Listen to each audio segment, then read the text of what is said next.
Gospel of Mary Magdalene revealed. A scroll lies buried beneath sand, its ink faded, its name erased, but its light still pulsing beneath the silence. This is not just a lost gospel.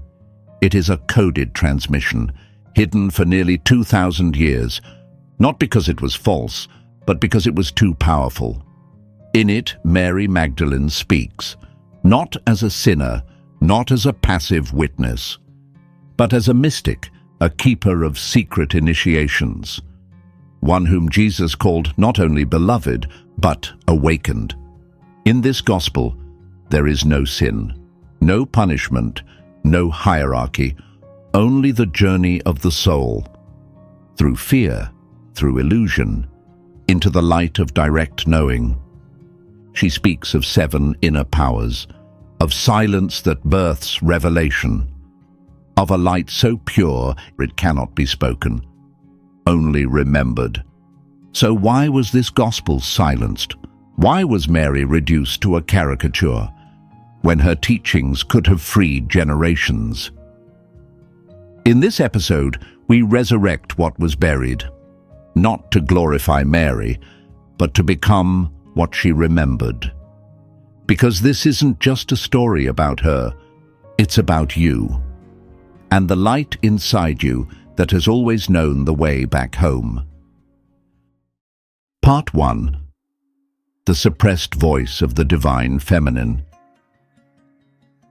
There is a silence in history, but it was never empty. It was full of a voice that had been buried, Mary Magdalene.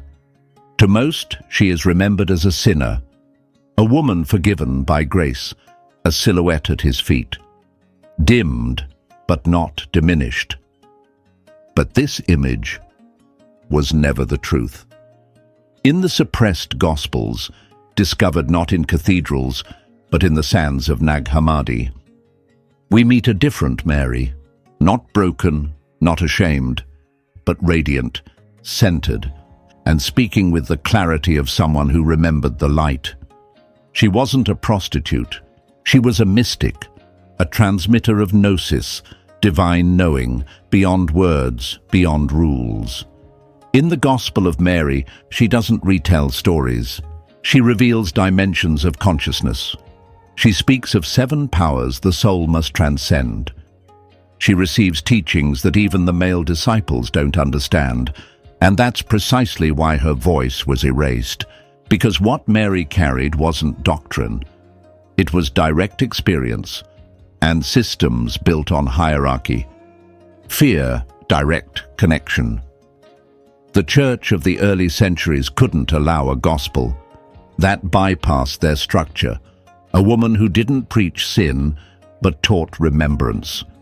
Her very presence threatened the balance of control, not because she was dangerous, but because she didn't need permission.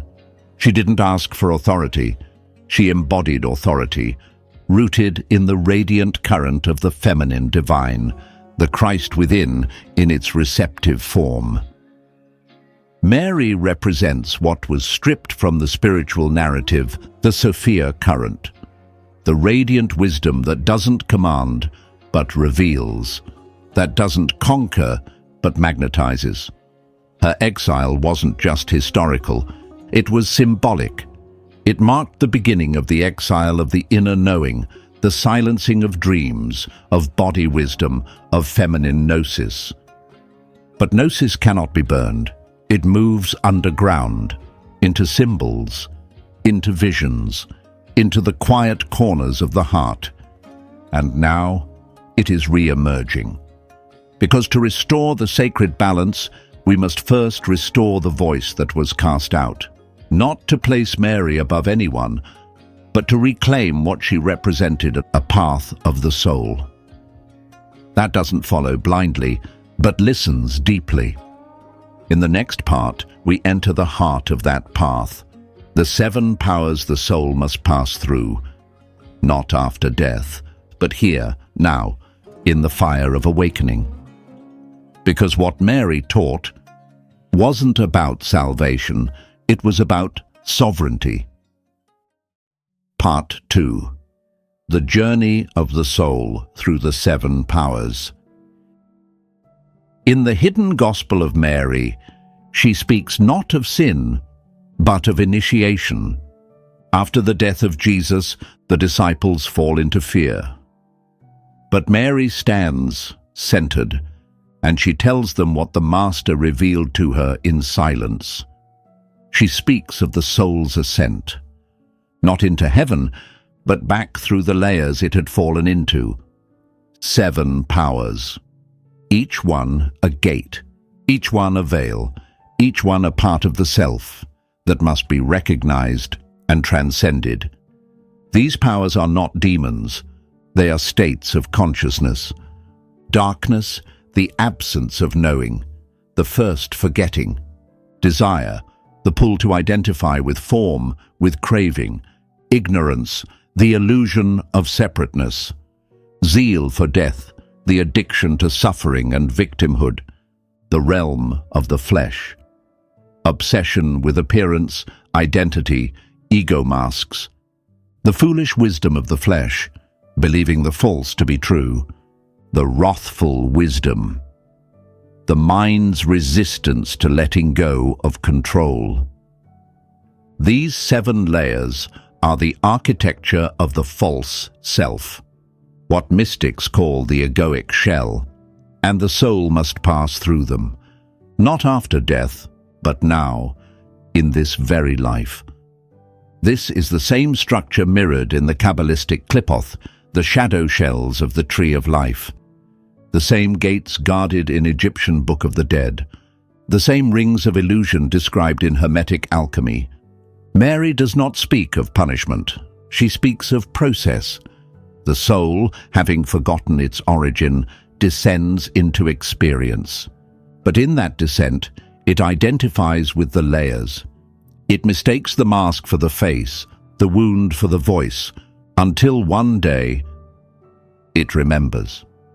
That remembrance is not cognitive, it is vibrational. The soul begins to rise, and as it does, each layer of illusion must be met, honored, and released. This is not a war, it is an unfolding, because the 7 powers are not enemies, they are teachers, guardians of initiation. And the deeper teaching is this: you are not the voice of fear, only the still eye watching it dissolve. You are not your cravings, you are the light that sees through them, and when you meet each power with awareness, you retrieve the light you left behind, guarded by the very fear that once blinded you. You become whole again. In the next part, Mary leads us beyond the gates, into the space of pure light, a light that needs no doctrine, no name, no shape, only presence, because once you've passed through the noise, you meet the silence that has always known you. Part 3. The Teachings of the Noetic Light. There is a kind of light that doesn't come from fire or sun or stars.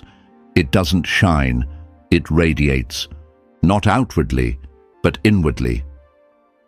Mary Magdalene called it the Noetic Light, not light of the eyes, but light of knowing. Light not seen, but recognized. In her Gospel, after the soul has passed through the 7 powers, it arrives in a space beyond all form, beyond time, beyond story. There the soul remembers what it truly is, a spark of the infinite, never separate, never lost, only temporarily veiled. And in that light there is no judgment, no doctrine, no need for language, only the felt certainty that I am of the same substance as the source. This is the noetic state, a level of consciousness that knows without thought, sees without eyes, and loves without needing anything to be different. Mystics across traditions have described it. The Ein Sof Or in Kabbalah, the limitless light, the Atman in Vedanta, the self that is one with Brahman, the clear light in Tibetan Dzogchen, the final vision before liberation. The Christos in Gnostic Christianity, the spark of divine intelligence within all beings. This is not metaphor, it is the realest thing that exists, but cannot be grasped by a mind conditioned by duality. Mary didn't teach it as a concept. She embodied it. She didn't explain it. She embodied it because it had lived through her, and so she became its voice. But here's what makes her gospel so dangerous to systems of control. This light is directly accessible. It requires no priest, no building, no mediation. You do not earn it. You remember it. You do not ascend to it. You strip away what covers it. That's why Jesus said, "The kingdom is within you." Not someday, now, and Mary knew this. She didn't try to build a church. She became a living temple of the Noetic Light, and this is why her gospel was hidden. Because when people remember their inner light, they become ungovernable. They no longer obey from fear. They no longer seek truth outside themselves. They become it. In the next part, we explore the shadow cast upon this light. The forces that silenced her voice, not because it was untrue, but because it was too free. Because nothing terrifies power like a soul who needs nothing from it. Part 4. Why the Gospel was buried. Power versus inner authority. The question is not, why was Mary Magdalene erased? The question is, who benefited from her silence? Because what Mary carried was not just another gospel. It was a revolution of spiritual sovereignty. In her voice we hear no threats of hell, no demands for obedience, no hierarchy of priest and sinner. Only the unwavering message, the light is within you, you are the path. But systems built on control political, religious, imperial, cannot allow the human being to become autonomous. They need fear, they need guilt, they need a middleman between you and the divine. Mary removed that middleman. She taught that the soul could access the Noetic Light directly, without rituals, without dogma, without gatekeepers. To a system built on obedience, this wasn't revelation, it was rebellion. So her gospel was deemed heretical, left out of the canon, erased from the councils, replaced by narratives that diminished her to a background figure, a repentant prostitute, a passive follower. The divine feminine, once central, was now cast in shadow. But this suppression wasn't just of Mary. It was of a principle. She represented the inner authority of the awakened soul, the part of you that needs no validation, no approval, the part of you that knows, not from learning, but from remembering. Those who shaped the canon feared one thing: illumination without their sanction. Because when a human stands in that kind of light, they cannot be manipulated. They don't follow, they embody. So Mary's gospel was buried, but not destroyed. Because truth encoded in light cannot die. It survives in symbols, in dreams, in archetypes, in the deep knowing that flickers behind your eyes when the world tries to make you forget. And now, like a seed planted 2,000 years ago, her words are rising again, not as dogma, not as resistance, but as remembrance. So what do we do with this gospel now? We don't worship it, we live it. We reawaken the silent light within ourselves. We walk through the 7 powers. We let go of the illusions. We return to the source, not above us, but through us. In the final part, we will step beyond the page and into practice. Because Mary Magdalene didn't come to tell us what to believe. She came to show us what we already are. Part 5. Living the Gospel of Mary, Awakening the Silent Light. The time for interpretation has passed. the time for embodiment begins. Because Mary's gospel was never meant to be a doctrine. It was a mirror dash, a way for your soul to see itself again. She didn't come to start a new religion. She came to remind you of the light you forgot you were carrying. So how do we live this gospel? We begin not with belief, but with silence.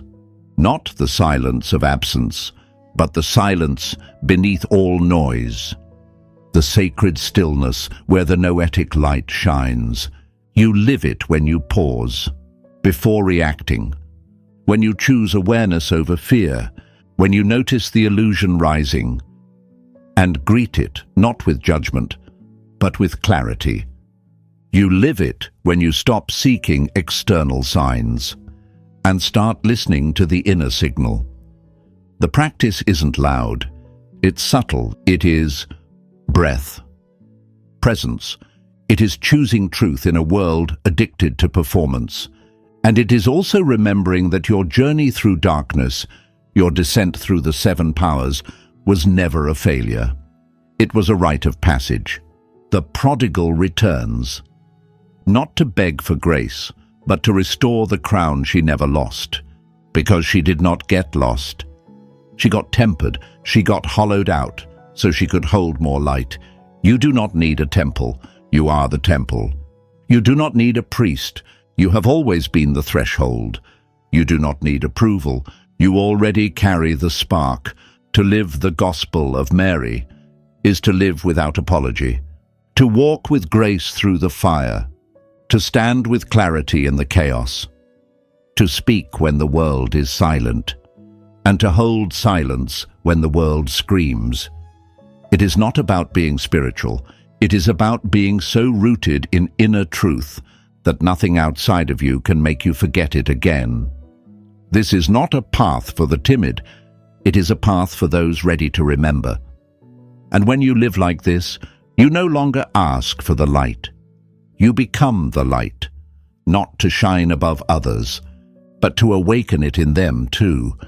In the final message, we will honor her voice, not as a relic of history, but as a living frequency. Because Mary Magdalene did not leave behind scriptures. She left behind a resonance. And if you're hearing it now, it means you're ready to carry it forward. Final CTA. The Forgotten Gospel. Was you all along? If something ancient stirred inside you, it wasn't the gospel. It was you, because the truth Mary carried was never lost. It was encoded -- in silence, in symbol, in the still space behind your eyes. You were never meant to follow her. You were meant to remember what she remembered. That the light is not something you find, it is something you free. The Gospel of Mary was not written on scrolls, it was written in soul. So if this awakened something in you, don't keep it as inspiration. Let it become embodiment. Let your silence become scripture. Let your presence become proof.